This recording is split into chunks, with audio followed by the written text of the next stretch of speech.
రోజులు మారిపోతున్నాయి. అన్నిటా అందరికీ అన్ని అవకాశాలు అంది వస్తున్నాయి. ఇవి ఆర్థిక స్థితిని పెంచుతున్నాయి. ఒకప్పుడు మన దేశంలో బిర్యానీ వంటి వంటకాల్లో వాడే కొన్ని పదార్థాలు ఎక్కడి నుంచో దిగుమతి చేసుకోవాల్సి వచ్చేది. కానీ ఇప్పుడు వాటి సాగు తెలుగు నేలకు చేరి మనకు దీని రుచి చూపిస్తున్నాయి. అసలు సంగతికొస్తే ఇప్పుడు చూడబోతోంది ఒక అద్భుత విషయం అనే చెప్పాలి. కొన్నాళ్ల క్రితం ఆంధ్రప్రదేశ్లోని కాకినాడ జిల్లాకు చెందిన ఓ రైతు తన పామాయిల్ తోటలో ఒక ప్రయోగంగా జాపత్రి, జాజికాయల మొక్కలు నాటారు.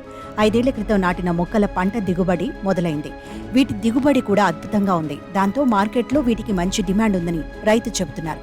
పంట గురించి ప్రచారం జరగడంతో కొందరు వ్యాపారుల నుంచి ఆర్డర్లు కూడా వచ్చాయని ఆ రైతు అంటున్నాడు. వీటిని ఎకరానికి 80 మొక్కలు వేయవచ్చు. హైబ్రిడ్ రకమే మంచిది. ఈ మొక్కలు హైట్ తక్కువ. జాపత్రికి కేజీకి 2000, కాయలైతే కేజీకి 1000 వరకు ధర పలుకుతోంది. మనకి మనమే మార్కెట్ చేసుకోవచ్చు. కాకినాడ జిల్లా కొత్తపల్లి మండలం ఎండపల్లి గ్రామానికి చెందిన ఒక రైతు తన మెట్ట భూమిలో చాలా కాలంగా పామాయిల్ సాగు చేస్తున్నారు. కేరళలో ఉంటున్న తమ బంధువుల సూచనతో ఈ జాపత్రి పండించేందుకు ప్రయత్నించినట్టు ఆయన తెలిపారు.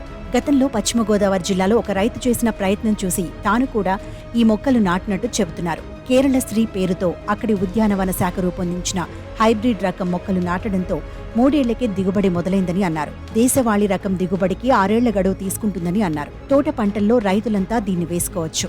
ఇసుక నేలలు తప్ప మిగతా అన్ని నేలలు ఈ పంటకు అనుకూలమే. కాకపోతే చల్లదనం, చెమ్మ ఎక్కువ ఉండాలి. అప్పుడు మొక్కకు కూలింగ్లా ఉంటుంది. ఖరీదైన పంట కాబట్టి రైతులకు గిట్టుబాటు ధర తప్పకుండా వస్తుంది. నేను ఆర్గానిక్ పద్ధతిలో పండిస్తున్నాను. మిగిలిన పంటల మాదిరిగా మందులు కొట్టాల్సిన అవసరం లేదు. పేను తింటున్నట్టు ఉంటే దశపత్ర కాషాయం స్ప్రే చేస్తుంటాం.